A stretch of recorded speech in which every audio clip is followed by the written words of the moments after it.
তো আপনাদের এই সিলিং ফ্যানগুলো যদি আমরা যখন এইরকম একটা 1000 ওয়াট ইনভার্টার দিয়ে বা আইপিএস দিয়ে এই সিলিং ফ্যানগুলো যখন চালাবো তখন একটা শব্দ হয়, এখানে একটা সুসু শব্দ হয়।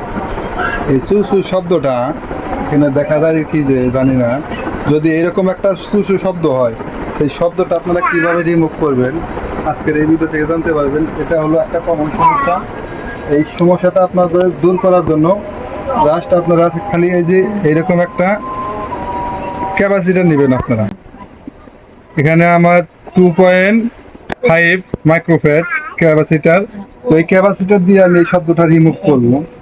এই শব্দটা রিমুভ আপনাদের যদি থাকে সেই ক্ষেত্রে আপনারা এরকম একটা 2.5 বা 3.5 এগুলা ক্যাপাসিটার নেবেন। ক্যাপাসিটারটা নিয়ে যেখানে আপনারা এটা প্লাগ ইন করবেন, এই প্লাগ ইনটা আমি এরকম করে তারটা কানেক্ট করে নিচ্ছি। তো এই তারটা আপনারা ডাইরেক্টলি এই যে এই জায়গায় দিবেন। আমি এই জায়গায় দিয়ে দিলাম। আমি যখন এখানে দেব একটা শব্দ ফ্যানে একটা বাড়ি আসে যে ওই আগে যে একটা শব্দ আছে ওই শব্দটা নাই, রিমুভ হয়ে যায়। আর এবং এখানে দেখেন আমি যখন এখান থেকে বাই করব এখানে মিটারটা দেখবেন খুব একটা ভোল্টেজ আপ ডাউন করে না। আমি এখানে দিলাম, দেখেন ভোল্টেজ আগের ডাই আছে, একটু ড্রপ করে না। আমি তো এটা ডাইরেক্ট সোলার থেকে চালাইতেছি 40 অ্যাম্পিয়ার ব্যাটারি থেকে।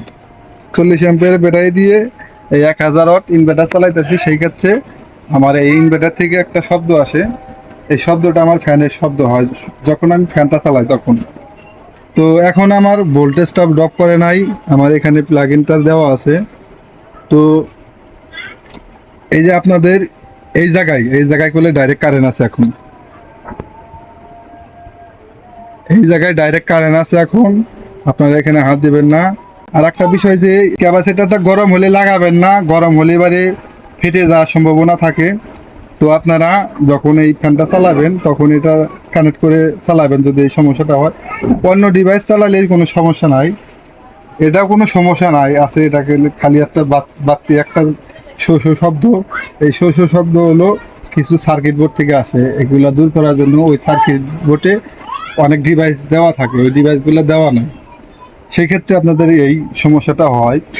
তো আমি এখানে প্লাগ ইনে রেখে দিয়েছি। এবার এখানে দেখেন কোনো শব্দ নাই, এই আগে সু সু শব্দটা নাই, এখানে শব্দটা গেছে গা। তো এই ছিল আজকের ভিডিওটা। আপনারা এইভাবে একটা সমস্যা সমাধান করতে পারেন এই সু সু শব্দ। যদি ভিডিওটা ভালো লাগে চ্যানেলটি সাবস্ক্রাইব করে রাখবেন এবং ভিডিওটি শেয়ার করবেন বেশি বেশি করে। এই সমস্যা যারা করছে তারা এই সমস্যাটা সলভ করতে পারে। এই ছিল আজকের ভিডিওটা। দেখা হবে পরবর্তী যে কোনো ভিডিওতে। আল্লাহ হাফেজ।